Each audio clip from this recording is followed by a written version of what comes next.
Now students, I am going to explain next paragraph of lesson 1, the Casabianca. Next paragraph, not this is a stanza because this is a poem. The flames roll down. जो आग की लपटें थीं वो क्या हो रही थी और भी बढ़ रही थीं. He would not go. लेकिन जो कैसाबियांका था वो नहीं गया because without his father's word.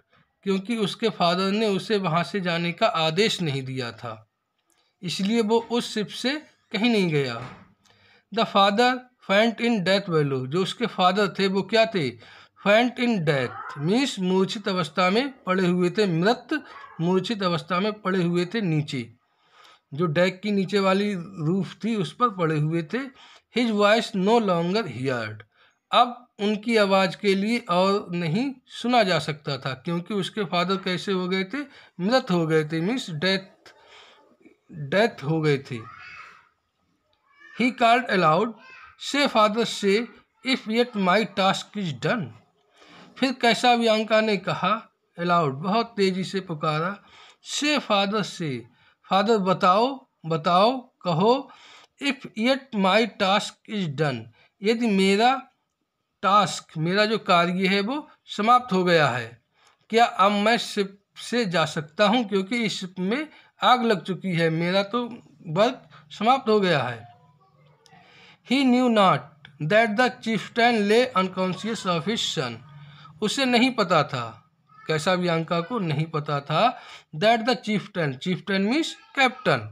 Captain कौन थे? जो उसके फादर एडमिरल थे. ले पड़े हुए थे नीचे, अनकॉन्शियस बिल्कुल बेहोश, ऑफ हिज सन अपने बेटे की. बेटा कहाँ था? ऊपर वाली छत पर था, डेक की मीन्स शिप की ऊपर वाली छत पर था. उसके नीचे उसके फादर मृत पड़े हुए थे. उसे ये बात पता नहीं थी.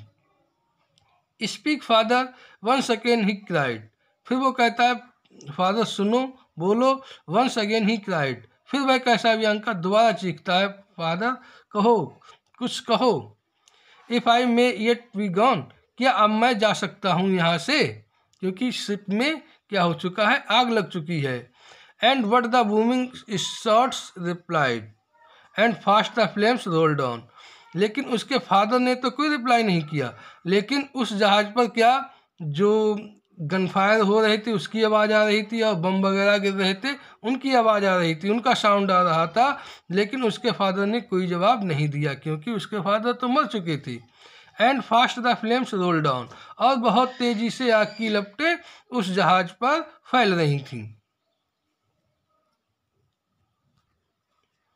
अपॉन हिज विरो he felt their breath and in his waving hair and looked from that lone post of death in still yet brave despair. Upon his widow, जो उसकी विरो थी, वहाँ थी, उसके ऊपर ही फेल्ट, वह महसूस कर रहा था their breath. Their breath means जो आग की लपटों द्वारा जो आवाज़ आ रही थी वो महसूस कर रहा था अपने सिर के ऊपर. And in the waving hair, और अपने जो उसके हेयर थे वो भी वेविंग कर रहे थे. किससे? जो आग की लपटों से जो साउंड हो रहा था उससे उसके हेयर भी वेविंग कर रहे थे, वो भी हिलडुल रहे थे. मीन्स उसके ऊपर आग की लपटें आ चुकी थीं. And looked from the loan post of death. और ऐसा लग रहा था कि वह जो लोन पोस्ट है, जो अकेली पोस्ट है डेथ की, वहाँ पर वह खड़ा हुआ है.